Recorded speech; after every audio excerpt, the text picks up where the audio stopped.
Bismillahirrahmanirrahim. Assalamualaikum warahmatullahi wabarakatuh. Terima kasih kerana klik video ini dan tonton video ini sehingga habis. Bismillahirrahmanirrahim. Hari ini saya nak sentuh satu isu yang panas. Isu yang buat ramai rakyat marah dan isu yang penuh salah faham. Isu Kota Madani. Ada yang kata ini projek membazir, ada yang kata tak penting, dan ada juga yang terus menuduh kerajaan membazir duit rakyat. Tapi, betulkah semua dakwaan itu? Atau kita sebenarnya sedang bercakap tanpa faham keseluruhan cerita?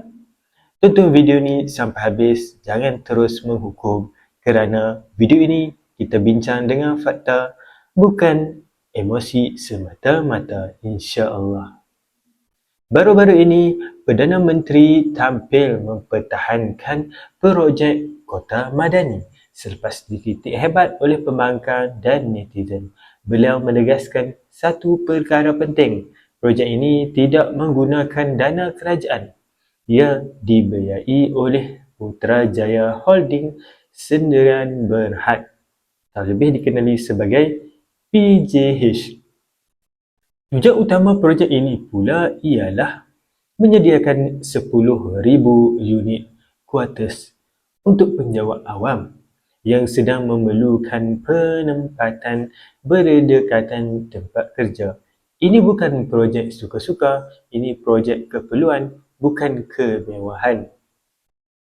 Kenapa ramai marah? Korang mesti tertanya-tanyakan.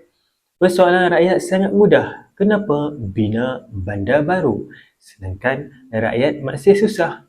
Soalan ini valid. Ini soalan yang orang yang ambil berat, tapi masalahnya ramai hanya dengar separuh cerita. Ramai ingat tak guna duit cukai rakyat, projek elit tak beri manfaat langsung.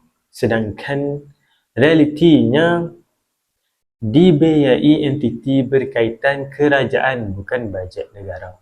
Fokus kepada penjawat awam, kurangkan kos sewa dan perjalanan harian. Teguran pertama kepada kerajaan wajib terangkan dengan bahasa mudah. Jangan tunggu rakyat marah baru nak jelaskan. Jangan anggap rakyat akan faham sendiri. Komunikasi yang lemah, krisis kepercayaan. Teguran kedua kepada pembangkang, kritik itu perlu.